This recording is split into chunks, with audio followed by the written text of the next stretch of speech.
వాక్యం వింటున్నప్పుడు ఒక మంచి ఆలోచన వచ్చింది. కుక్కలు చూసారు ఎలా అరుస్తున్నాయో, అంత అన్నం వేశాడు యజమానుడు. ఎంత నమ్మకం, ఎంత విశ్వాసం. అంత అన్నం పెడితే ఎంత విశ్వాసం చూపిస్తుందో, ఎంత నమ్మకంగా డ్యూటీ చేస్తుందో. నిద్ర లేదు, ఫుడ్ తీసుకొచ్చి వాళ్ళు అక్కడ పెట్టినా కూడా అది తినటల్లా. ఈ మధ్య పిల్లలకు అందది. నేను డయాస్ వేసేటప్పుడు చూశాను, దాని యొక్క బెటాలియన్ చాలా మంది ఉన్నారు. అక్కడ ఒక రాయి తీసుకొచ్చి ఇక్కడ పెడతంటే ఒక్కసారి 1 by 1 7 కుక్కలు వచ్చినాయి. ఏయ్ రాయి పడేస్తావా లేదా, గౌ గౌ అంటాను. దాని భాషలో ఎంత డ్యూటీ చేస్తుంది. పర్ఫెక్ట్. చూడండి వెనకమాల ఉన్నాయి, అవి ఎలా సింహాల్లాగా ఉన్నాయి. వెళ్ళేటప్పుడు చూడండి అది ఎంత నమ్మకంగా ఉంటున్నాయి. యజమానుడికి అంత అన్నం పెడితే. ఈ మధ్య ఫ్రెండ్ వచ్చాడు, ఎందుకు అరుస్తున్నావు, నీకేం తెలుసురా, నా స్థలానికి వచ్చారు అని అంటుంది. పాత ఫ్రెండు లవర్ ఎవరన్నా వస్తే అక్కడ భోజనాలు ఉండారు, వాసన వస్తుంది, వస్తావంటే ముందు అయ్యి కాదు గౌ గౌ అని అంటాను. ముందు అయ్యి కాదు, ఎవడొచ్చి పిలిచినా ఎటు వెళ్ళినా ఈ స్థలం మాది.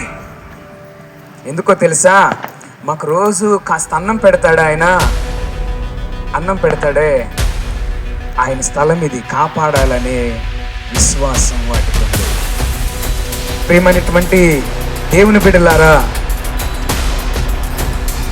అంత అన్నం పెడితేనే కుక్క అంత విశ్వాసం చూపిస్తుంది కదా. ఇంత ఆయుష్ ఇచ్చాడు ప్రభు నీకు, పిల్లల్ని ఇచ్చాడే, చదువునిచ్చాడే, ఉద్యోగాన్ని ఇచ్చాడే, ఆస్తినిచ్చాడే, అంతస్తుల్నిచ్చాడే. నువ్వు కోరుకున్నది ప్రతిదీ ప్రభువు నీకు ఇస్తున్నాడే. నువ్వెంత విశ్వాసం కలిగి జీవిస్తున్నావు, మనం ఎంత నమ్మకంగా కలిసి జీవిస్తున్నాము. దేవుడు అన్నీ ఇచ్చాడు కదే, అవి ఎంత డ్యూటీ చేస్తున్నాయి చూడండి, ఎంత డ్యూటీ చేస్తున్నాయి. మనం డ్యూటీ చేస్తున్నామా, ప్రభువు మాట వింటున్నామా, మనం దేవుని ఎడల నమ్మకంగా ఉంటున్నామా మనం. అవైతే వాటి పిల్లలను కూడా విడిచిపెట్టి అరుస్తున్నాయి. మనం మందిరికి రావేందమ్మా అంటే, ఏడయ్యా మన పుట్టాడుగా, ఆడు ఒకటే ఏడుపయ్య, దించితే ఏడుపు.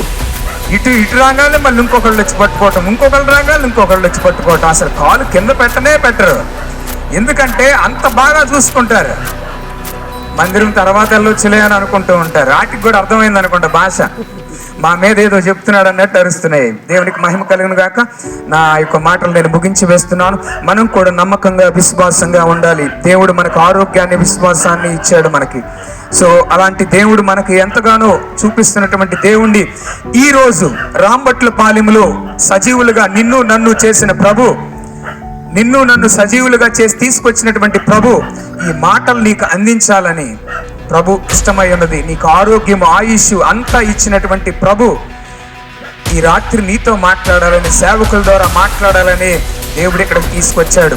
ఒట్టి మనిషిగా వెళ్ళొద్దు, నువ్వు మాటలు పైన విని వెళ్ళొద్దు. నీకు దానివల్ల నీకు ప్రయోజనం లేదు, కానీ క్రీస్తుని హృదయంలోనికి చేర్చుకోవాలి. అదే క్రిస్మస్. దేవునికి మహిమ కలుగును గాక. అదే క్రిస్మస్ ఆనందం. ప్రభు నీలో ఉండాలి, నీతో ఉండాలి. ప్రభు ఉంటే నీ జీవితం సంతోషం, ఆనందం. ఎంతో మంది జీవితాలను మార్చారు. ఇక్కడ అయ్యగారి జీవితము, అలాగే అన్నగారి జీవితం, ఎంతో మంది భక్తుల యొక్క జీవితం మార్చిన ప్రభు ఈ క్రిస్మస్, సెమీ క్రిస్మస్ లో నువ్వు గనుక ప్రభు మాటలను స్వీకరిస్తే నీ జీవితాన్ని కూడా మార్చగలడు ఆయన. దేవునికి మహిమ కలుగును గాక. హల్లెలూయా. ఆ రీతిగా మన యొక్క సంఘమును దేవుడు అభివృద్ధి పదంలో నడిపించాలని, మనందరం కూడా ఆత్మతో, శక్తితో, బలంతో, యథార్థముగా, నీతితో మనందరం జీవించాలని నేను మనసారా కోరుకుంటూ నా యొక్క మాటలు నేను ముగిస్తున్నాను. దేవుడి మాటలు దీవించును గాక. ఆమేన్.